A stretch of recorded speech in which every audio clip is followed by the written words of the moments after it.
Alam mo yung mga tao na gusto ako mag-inhibit doon sa hearing, yan yung mga tao na ayaw lumabas ang katotohanan. Gusto nila Correct. one-sided lang ang gusto nilang marinig. Yung side lang sa mga nag-aakusa. Hindi nila Naku, pagbigyan yung side ng mga inaakusa. Tingnan mo, pag na-counter natin doon sa hearing, lumalabas na nagsisinungaling yung mga nag-aakusa. So, yan na nga ba sinasabi natin, Oy, Dan Fernandez,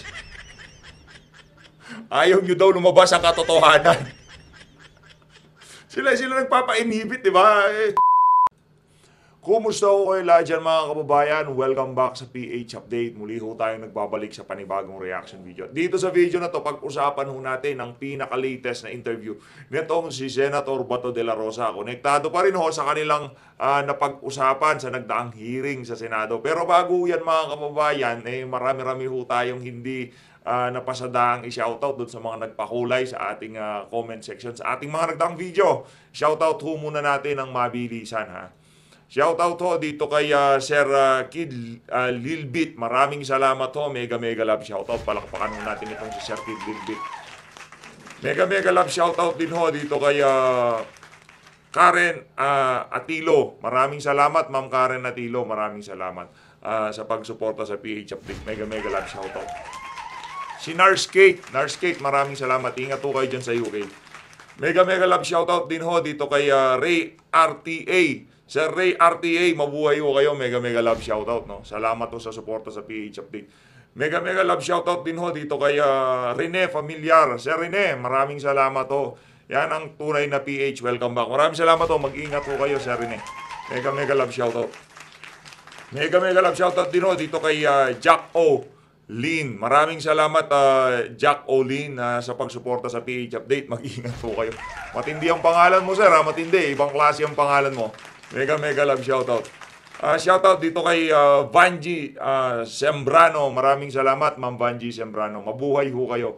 Ay, sa susunod na ho, mamaya-maya na ho natin i-shoutout yung iba nating mga kasama. Medyo madami-dami ho kasi yung mga hindi natin napasadang nagpakulay. Pero hindi ho natin pinapakita yan para ma-encourage kayong magpakulay dyan sa comment section. Isang like at isang subscribe lang ho. Okay na ho tayo dyan. Intindihin nyo lang ho at i-share nyo yung ating mga matututunan ng sabay-sabay dito sa video na to. Sapat na ho sa atin yun. At kung gusto nyo ho talagang sumuporta, i-click nyo lang ho yung join button sa baba para pagka meron ho tayong bagong upload, kayo ho ang pinakaunang makakakita. Ayun na nga mga kababayan, kasado na ho talaga. Tingnan nyo naman yan. Negatibo ho. Negatibo ho ang naging test nitong si Congressman Pulong Duterte. Kaya naman, para dito kay dating Senadora Leila de Lima, magpa-hair follicle test din ho kayo. Hindi ho sapat sa amin yung mga pasali-salita nyo dyan sa committee na mga dinadaluhan nyo. Para talagang malinis, lahat ho ng tatakbo sa kahit anumang pwesto sa ating pamahalaan, kailangan ho talagang magpa-hair follicle test. Etong si Senator Bato, walang lusot yan. Meron pa namang kilay yan. Meron pang buhok yan sa katawan. Di ba, Senator Bato? At sigurado ho tayo, magpapa-hair follicle test siya si Senator Bato de la Rosa. Kahit wala tayong makitang buhok, meron nakatagong buhok yan. Sigurado, no?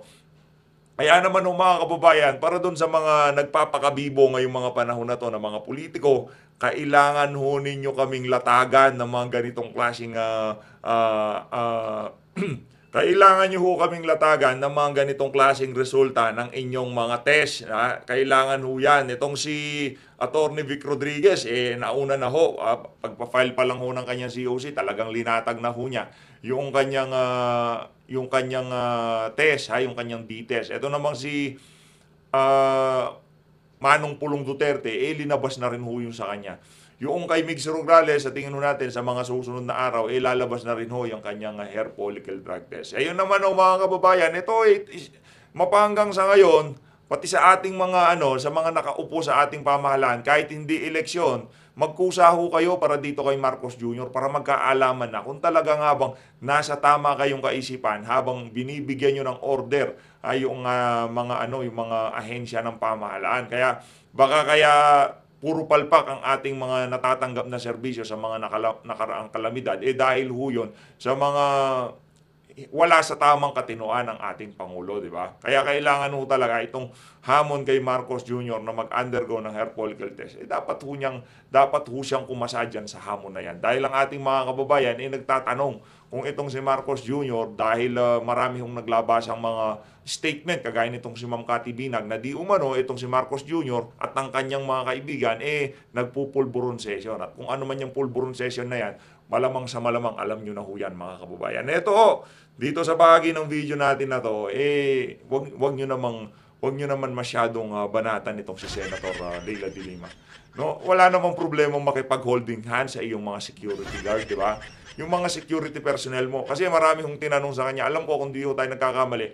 Ito noong dumating ang si Matubato, yung nagkaroon ho ng issue itong si Senator Leila de Lima sa kanyang kung tawagin nila noon, di umano kanyang lover bodyguard. Ito ho mga kababayan, pakinggan nun natin ito. Ito nilang palabasin. Na napakasama kong babae, na napaka-immoral kong babae. Huwag nyo naman ganyanin si Senator Leila de Lima. Maging tayo naaawa na sa kanya. Huwag nyo naman palabasin na siya napakasama niyang babae. Di ba? Holding hands! Ako holding hands. Oh my God! Si Junel daw ma'am yung holding hands Wala mo. akong ka-holding hands. Si tingin ko, kung wala lang nakatapat na camera, sasampalin ka niya si Senator Leila. Sasampalin ka niya si Atty. Leila de Lima. Mantagin mo, tatanungin mo, si Junel daw ho yung ka-holding hands. Huwag ganon. Huwag yung ganyan ni Senator. Kung may ka-holding hands man ako sa mga security ko, minsan yung tipo, hindi naman holding hands. Inaalalayan. Teka lang, Senator Leila. Nanggaling na ho mismo sa inyo. Kung may ka-holding hands kayo, ang tanong ho, sa lahat ng nakita nyo na mayroong security guard ng mga politiko, meron ho ba kayong nakita na mayroong ka-holding hands? Bukod tangi ho na itong si dati Senator Leila de Lima, umamin, kung meron man akong ka-holding hands, inaalalayan lang nila. Hanggang saan ho ba kayo inaalalayan ng mga security guard nyo? Hanggang kwarto nyo? Ito, nagtatanong lang tayo. Malay natin, di makalakad ng maayos itong si dating Senadora Leila de Lima, inaalalayan siya hanggang sa kwarto niya, di ba? Hanggang sa paghiga niya, inaalalayan siya. Di malayo yun, di ba? Malay nyo, pagod na pagod yan sa biyahe, kakanguya na siya ba, di ba? O madam, alalayan na kita, sabi ni Junel, ano ko na to, itatawid na kita hanggang sa kwarto. Tuloy, pero pamilyado ho yung si Junel, ano yun, no? Kawawa naman ho yung pamilya na. Pero alam ko nung mga panahon na yun, nagalit ho yung asawa ni Junel doon sa mga pinagsasabong itong si Junel at itong si dati Senador Leila de Lima. Di ba nagtago pa yan si Junel na yan? Dangerous yung dadaanan, yung marami. Alam ko, dangerous, i-cover ka, idadak yung ulo mo, tapos hahawakan ka dito. Hahawakan ka nila. Yung alalayan ka. Pero yung holding hands, parang di naman ata totoo yun. Yung wala pa ho tayong nakita na, okay, delikado dito, hawakan mo lang kamay ko. Ganon ba yun? ano yung love team? Ganon? Mga rocks or stones, mga ganyan. Siyempre, okay. Yung mag-aalalay nasa harap mo, tapos nakahawak ka sa kanya. Pero Senador Leila de Lima, hindi naman ho yung holding hands. Yung tipong, madam, nakaganyan ka, di ba? Madam, hawak ko kayo. Aalalayan ko kayo. Hindi yung makikipag...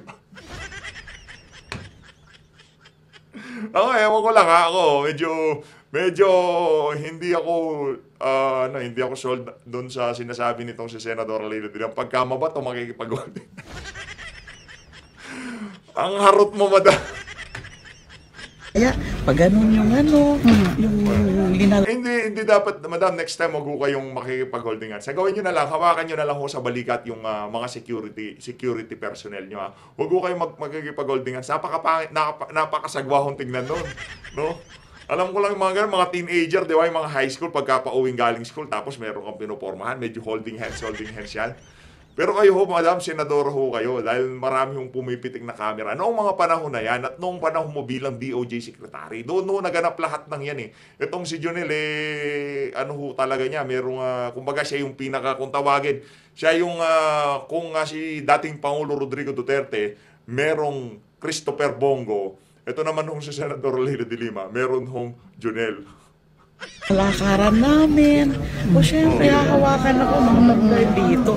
At any one of my security can do that to me. Hindi lang. Pati din dito si Senator Leila de Lima. Lahat daw ho ng security niya, pwede ho kayong i-holding hands. Ganun ho ba yun? Sila Jonel, hindi lang sila Ronnie Dayan, So, not in a- hindi lang. Not in a romantic way. Ang dami na nilang nanikwento. Napaka-ano ko na ano. In terms of endearment po ba kayo sa mga evening yung like yung Wala, mga ano lang, mga first name. Pero sa totoo lang, kung etong si Senador Leila de Lima, kung hindi niya binaboy itong si dating Pangulong Rodrigo Duterte, noong si HR siya, noong pag-upo ni Tatay Digong, direktang atake na ho kagad itong mga dilawan na to kay Tatay Digong. Maaawa man tayo dito sa ali. Maaawa tayo. Kaso, ano mo yan? Ginusto mo yan eh. 'Di ba? Binaboy mo itong si dating Pangulo Rodrigo Duterte at dahil doon sa kababuyan mo na yon, doon nila na-invento yung DDS. Mga first name, tsaka code. Yung code yan. Yung code on the security aspect, not code on a romantic way of things. Ano bang gusto nilang palabasin? Napakasama akong babae. Ayun na nga mga kababayan, umulit na ho itong si dating Senador Leila de Lima. Pero ano ho, tapos na yan. Kumbaga, ano lang yan, yung reminder lang na itong mga individual na to sa susunod na eleksyon, wag na ho nating iboto yung mga dilawan na yan. Sa mga politiko, yung nakita ho natin dito sa administrasyon na to, itong mga dilawan na to, sila ho ang pinaka hindi pwedeng pagkatiwalaan. Ibebenta ho kayo nila ng buhay. Yung totoo yun, ibebenta ho nila kayo ng buhay. Mantakin nyo talagang yung sinisigaw-sigawan nila, yung talagang sa loob ng napakahabang panahon talagang binalahura nila yung mga Marcos na yun. Ngayon ho mga kababayan, tahimik ho silang lahat. Sinong pinakatahimik? Si Senator Risa Hontiveros, Leila de Lima. Wala ho silang sinasabi. Akala ko ba diktador? Ang tawag dito, human rights violator, itong mga Marcos na to. Bakit ngayon talagang bumaliktad ho lahat ng pananaw nyo dito sa mga Marcos na to? Yun lang ho nakakalungkot. Kung kaya ho nilang gawin yan ngayong mga panahon na to, sa mga susunod na panahon, hindi ho tayo, malamang sa malamang gagawin ho nila ulit yan. Bago pa ho mapasarap talaga ang ating kwentuhan, shoutout ho muna natin ng mabilisan itong mga iba pang nagkapakulay sa ating comment section. Etong si Ma'am Bridget Hugs, maraming salamat ho. Mag-ingat ho kayo dyan. Mega love shoutout. Mega love shoutout din ho dito kay Ma'am Mel's Vlogs. Maraming salamat ho. Mega love shoutout, Ma'am Mel's Vlogs. Mega love shoutout din ho dito kay Sir George. Maraming salamat ho. Mega love shoutout ho. Maraming salamat ho sa pagsuporta sa PH Update. Teka lang, marami pa ho to. Mega love shoutout din ho dito kay Sir Joey. Maraming salamat ho. Thanks ho. Mega love shoutout. Maraming salamat din ho dito kay teka lang, nagbablog itong si Madam. Ingat ho kayo dyan sa Hong Kong, Mama Marie the Explorer Hong Kong. Mega love shoutout. Salamat ho sa inyong pakulay dyan sa comment section. Mega love shoutout din ho dito kay Ma'am Arisa. Yan, naku, meron tahong. Paborito natin yan, tahong na yan. Ano ba yan? Tahong o tulya? Meron mo siyang pagka talaga. Itong si Ma'am Arisa yan, mahilig kong kain-kain, mag-vlog, no? Si Inday Chinita, no? Hindi pa tayo umabot sa kanya kasi mga nasa 20 plus ho ito pagka hindi ho natin natapos, dito ho tayo kay Ma'am Arisa yan. Sa susunod na lang ho yung iba. Natambak ho kasi, no? Natambak yung mga nagpakulay. Di ho natin na shoutout. Kaya iniisa-isa ho natin hanggat maaari. Ma'am Arisa yan, ingat ho kayo dyan sa Japan. Tuloy na ho natin ang ating talakayan dito kay Senator Bato de la Rosa. Siguro tapusin na natin yung mga isi-shoutout natin para sa susunod na video. Ibang set na ho ng mga nagpakulay yung ating mga isi-shoutout. Ito mga kababayan, rekta na ho tayo dito kay Senator Bato de la Rosa. Game. Senator De La Rosa, thank you for granting this interview. Yo. Thank you. Good morning sa iyo at sa ating mga taga-subaybay. Good morning sa ating lahat. Senator, simulan po muna natin sa your reaction naman po sa sinabi ni dating Senador Antonio Trillanes na nagbigay na raw po siya ng kopya ng transcript ng Senate hearing at Quadcom hearing sa ICC. Is this concerning for you, sir? No, I'm not concerned. Ang tanong ko lang is saan siya kumuha ng authority para makapag-transmit ng official transcript of records sa House of Representatives. Nanghingi siya ng authority doon sa amo niya. Yung tinutukoy na to si VP Sara. Sino bang amo niya? Si Coca ba? Sa tingin nyo mga kababayan, pili lang ho kayo kung sa tingin nyo sinong amo nitong, i-comment nyo sa baba. Ako, ang unang pumapasok sa isip ko pag nababanggit ang pangalang Trililing, si Coca. Una si Coca, pangalawa si Trililing. nandyan lang ho sa dalawa na yan ang posibleng amo ng aso na yan. Okay. Binigyan ba siya ng authority ng liderato ng House of Representatives na i-transmit yung kanilang official records sa ICC? So yan ang tanong ko. How about sa Senate, sir? Because I remember Senate President Cheese Escudero saying na isi-certify ng Blue Ribbon Committee yung transcript or kung manghingi man po yung public ng access into it. Kung manghingi o ang ICC po ng kopya, would you oppose yung pagbibigay po ng certified true copy ng transcript ng hearings po sa ICC? Well, if that is the decision of the leadership of the Senate, then I will try. I will try to ask for clarification from him. Why? Knowing that ICC has no jurisdiction over the Philippines. So I will ask him why. But if I will be overruled, then what can I do? I am only one voice in the wilderness as far as the Senate is concerned. But still, I am going to ask him why. Pero hindi nyo po pipigilan or Pero balita na natin, 'di ba, sabi nitong si Senator Coco Pimentel base doon sa ating naging video kagabi sa kanya, kagabi ba?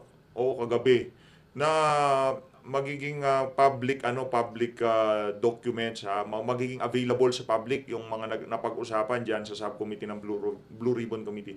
At kahit sino mga manghingi ng kopya ng mga napag-usapan doon, bibigyan pa ng certified true copy etong mga individual na to. At kung sino man ang humingi niya at ibigay sa ICC, wala ho tayong magagawa kasi public documents na .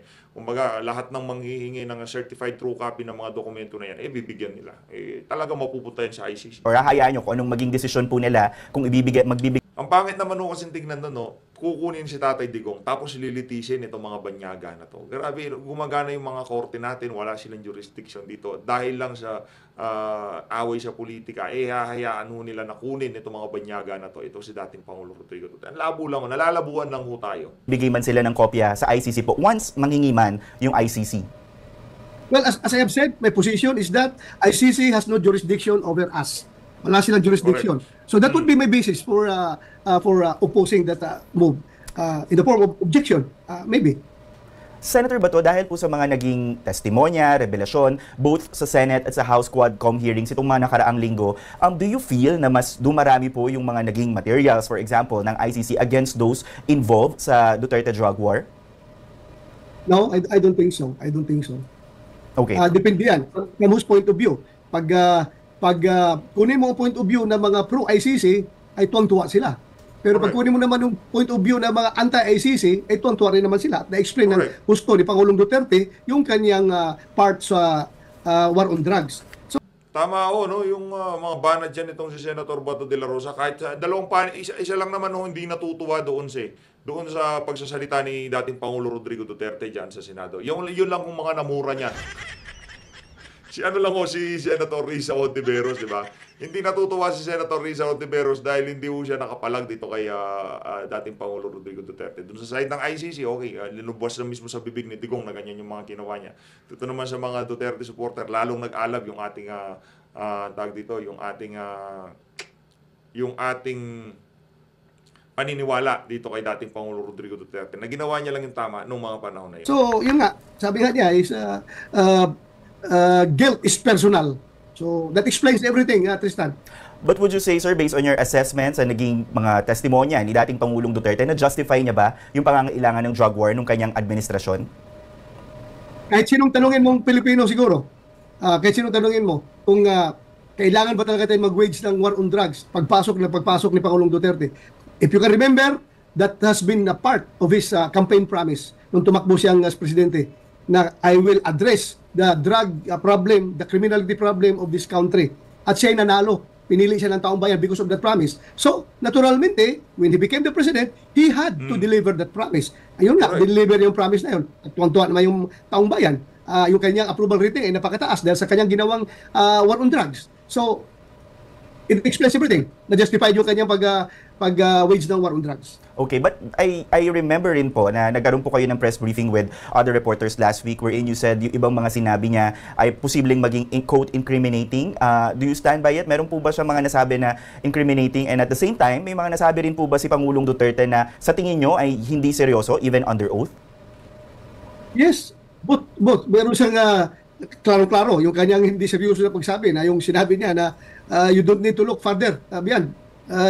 Kung sino yung member ng death squad, andyan, yung senador ninyo, I am sure he was joking. Very clear. At binawi naman niya later on. At yung sinabi niya na meron daw siyang death squad na mga sibilyan, na mga mayayaman na gustong mamanatiling tahimik yung syudad ng Davao. Pero tinanong siya kung sino-sino mga tao na yun. Patay na daw yung mga tao na yun. Maybe if they want to file a case against him for what? For whatever. Pwede lang magamit yun. But again, yung sinasabi niya, guilt is personal. Okay. Senator, sabi ho ng ICC, marami silang sources na pinagkukunan ng kanilang investigasyon pagdating po sa Duterte drug war. Pero they are also following or closely following the developments sa nagaganap po sa investigasyon sa Pilipinas. Your comment po sa naging pahayag ng International Criminal Court. They can do whatever they want. Wala tayong control over them. They can do whatever they want. But the fact remains that they have no jurisdiction over the Philippines.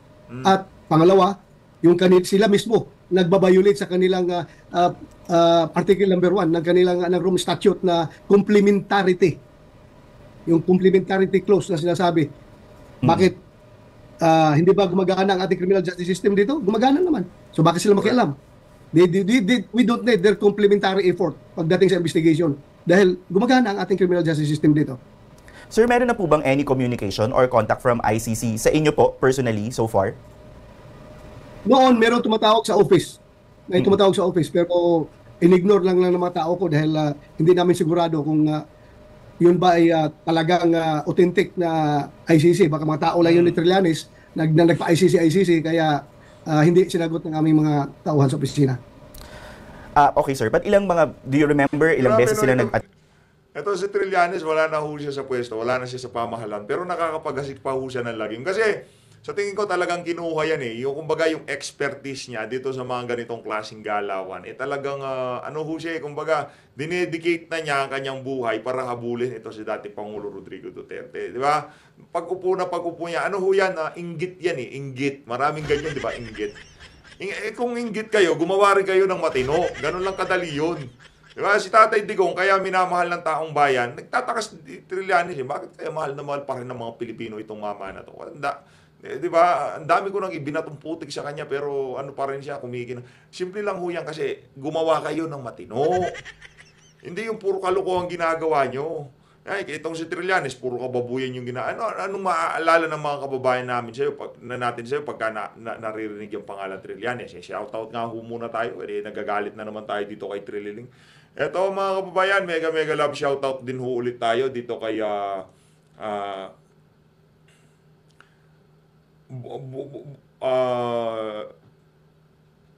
Budol, mega love shoutout ho. Maraming salamat ho sa pagsuporta. Budol, isa ka rin ho ba sa mga nabudol nung nagdaang eleksyon? Itong si Aline Nishikawa, maraming salamat ho sa pagsuporta sa PH Update. Mega love shoutout. Mega love shoutout din ho dito kay House Samdel. Maraming salamat ho. Mega love shoutout. Maraming salamat po sa pagsuporta sa PH Update. Mega love shoutout din ho dito kay Annalisa Navarro. Ma'am Annalisa, maraming salamat ho. Mega love shoutout. Ingat ho kayo dyan sa Japan. Mega love shoutout din ho dito kay nagbablog tong si Sir. Mega love shoutout din ho dito kay Cooking Angler. Maraming salamat ho. The Cooking Angler. Maraming salamat ho. Ingat ho kayo dyan kung nasaan man ho kayo nadako ng daigdig naroon ngayong mga panahon na to. Mega love shoutout din ho dito kay Meg Pinay 2028. Maraming salamat ho. Mag-ingat ho kayo. Mega love shoutout. Dito kay Arthur Versosa. Sir Arthur, maraming salamat ho. Mega love shoutout. Mega love shoutout din ho dito kay Sir John Hennessy. Maraming salamat. Mega love shoutout ho. Ito na ho, itong si Inday Chinita, no? Maraming salamat, Ma'am Inday Chinita, ha? Maraming salamat. Mag-ingat ho kayo lagi sa Japan. Thank you ho sa napakatinding suporta. Japan, tama, di ba? Kasi Japan yung sulat ng pangalan mo, madam, pero dollar yung pinadala. Maraming salamat ho. Mega love shoutout. At doong mga nagpapa-shoutout, yung mga naunang comment doon sa ating huling video, mega love shoutout ho sa inyo. Hindi ko ho kayo maiisa-isa. Pagbira ho kasi, talagang, teka lang ho. Mega love shoutout ho doon sa mga shoutout to dito kay Eugene Clay. Maraming salamat to. Itong si Sir Fernie 2.0, mega love shoutout to. Isa ho siya sa mga masigasig dyan sa comment section. Ito na ho, tuloy ho natin itong kay Senator Bato de la Rosa. Attempt tumawag sa inyo and ano po yung exactly sinasabi nila to your office? Gusto lang daw nila akong interviewin. Kung pwede daw akong interviewin. Yun ang mga tao nagpakilalang ICC. Gusto lang daw nila akong interviewin. Sir Joy, So, ako naman, kung magpapa-interview ako sa kanila, that is tantamount to recognizing their jurisdiction over us kapag tayo ay sumagot sa kanilang mga communication. And we are very firm on our stand na they don't have jurisdiction over us. So why entertain them? etong call, sir, na na-receive nyo from nagpapakilalang ICC, how many times, sir? And when? Hindi ko alam. Sa opisina ko nakakatanggap eh. This year Aking ba mga yan, sir? tao. This year ba yan, sir, or last year? This year lang ata yun. This year This lang. year. Okay. This Okay. year. Let's go back, sir, sa naging Senate hearing with the former President. Ang dami pong mga lumabas na story din. Yung mga sinabi rin po ni dating Pangulong Duterte, sabi nyo nga po, the mention of a death squad na for you, yung part na sinabi niyang pati senador kasama sa death squad ay baka nagbibiro lang po ang Pangulo. Meron din siya mga sinabi about panghikayat naman laban yung mga EJK victims.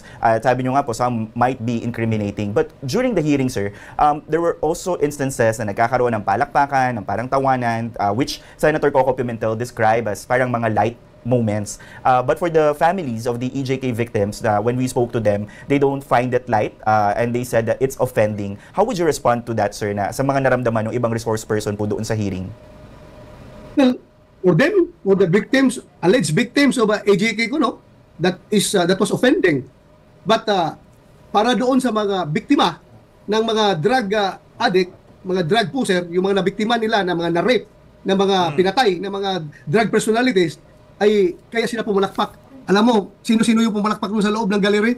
Hindi lang yung mga taga nanonood doon, pati yung mga waiter na nagsiserve ng pagkain doon sa Senado ay pumalakpak sa tuwa dahil alam nila gaano ka-importante yung war on drugs. Dahil siguro Grabe, no? Pati ho yung mga waiter na nag-serve ng pagkain, pati yung mga Mironi, nga yung hindi naman imbitado, dahil nandun lang sila. Pero mga Duterte supporter ho sila. Kaya kung ako dito sa administrasyon na to, hinay-hinay ho kayo, huwag nyo masyadong galitin yung mga taga-suporta nitong si dating Pangulong Rodrigo Duterte. Kasi pagka naglabasan ho yan, napakarami ho niya. siguro sila ay naging biktima rin ng mga drug addicts, sila ay natakot doon sa mga drug pushers noon, kaya siguro sila masaya nung nagsalita si Pangulong Duterte noon. So, you have to look at it both sides.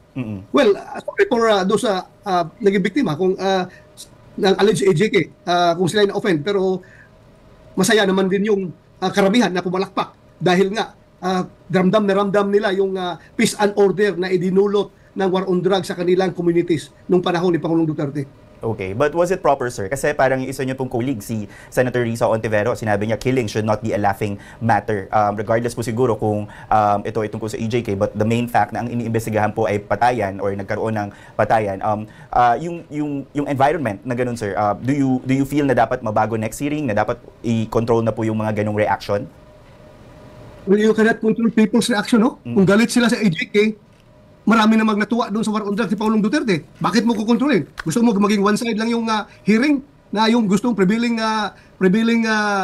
situation sa loob ng Senado ay one-sided lang at doon lang makatutok sa alleged EJK victims? How about yung mga victims sa mga drug personalities na yan? Papigilan mo ba yung kanilang saloobin kung sila ay natuwa kapag nagsalita si Pangulong Duterte?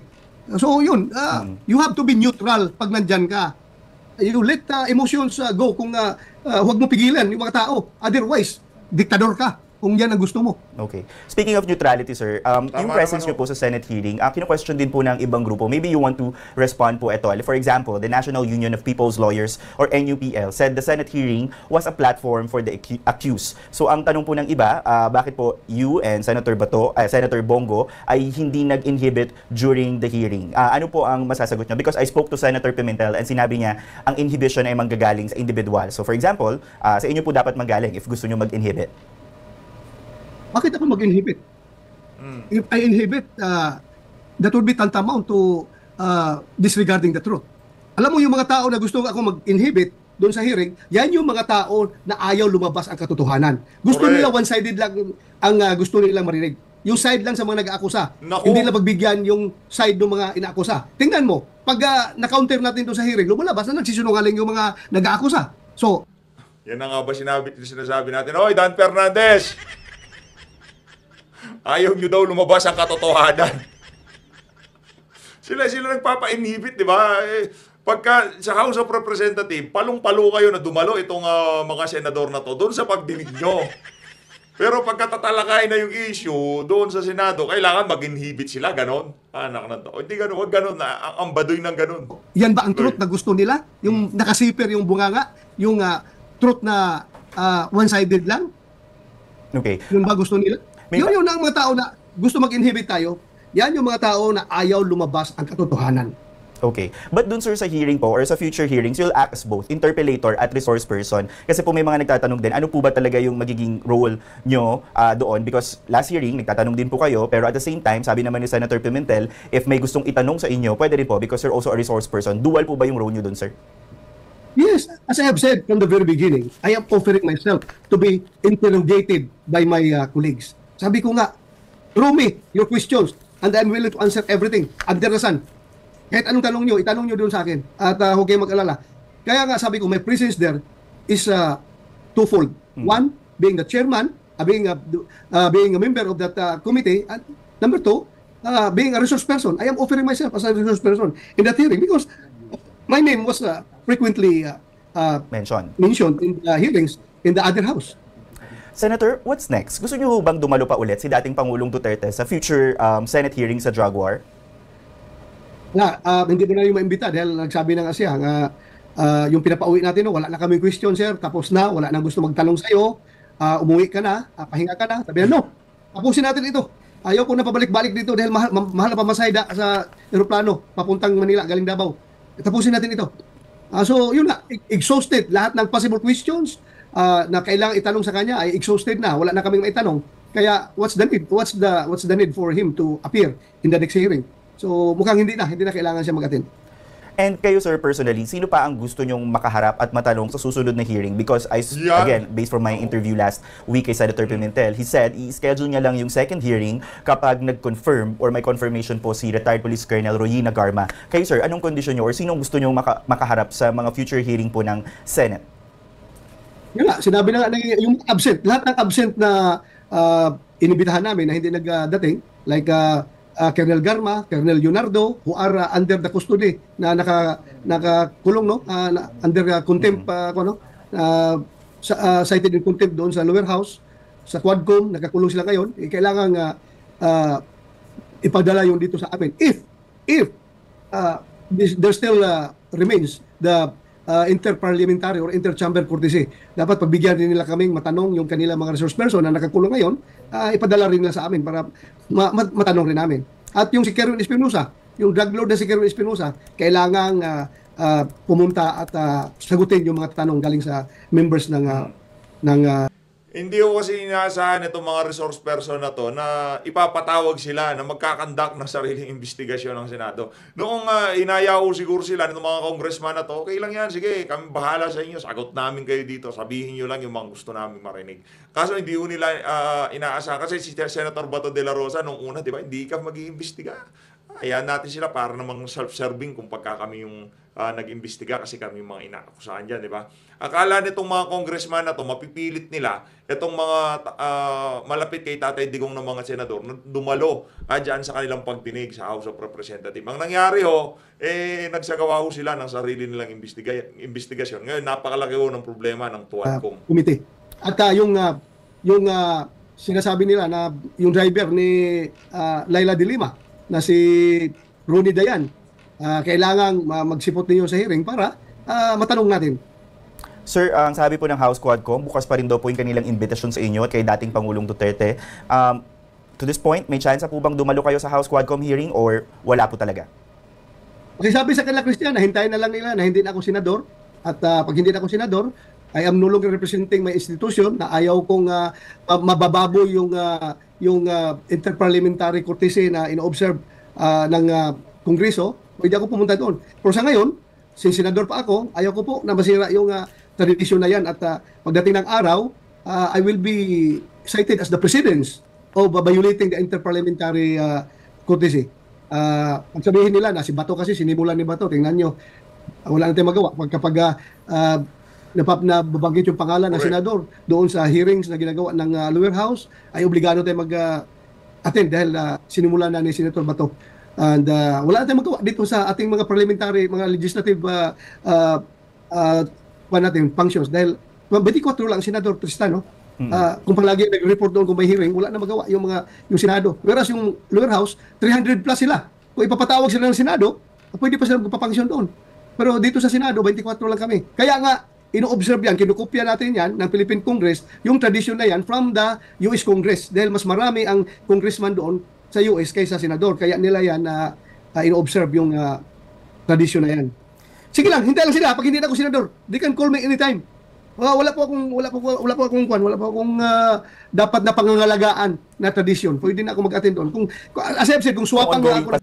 Yun ang maganda dito sa mga senador na to, di ba? Hindi nila binabo yung institution dahil lamang sa politika ng pinakamataas sa kanila.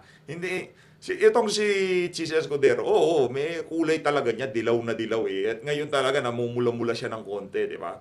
Pero yung inabutan nilang institution na yung Senado, hindi ho nila basta-basta binababoy. Hindi ho kagaya dyan sa House of Representatives, wala nang rules, wala nang kung ano-ano, basta kung ano gusto nilang mangyari, kausapin yung mga resource person, gipitin yung mga resource person, pabasahin ng kung ano-ano yung mga resource person. Wala ho silang pakialam. Ayun na nga mga kababayan, dito na ho natatapusin ang ating reaction video. Maraming salamat ho sa pagsuporta sa PH Update. Mag-ingat ho kayong lahat. Mahalin natin ang Pilipinas. Maraming salamat ho mga kababayan.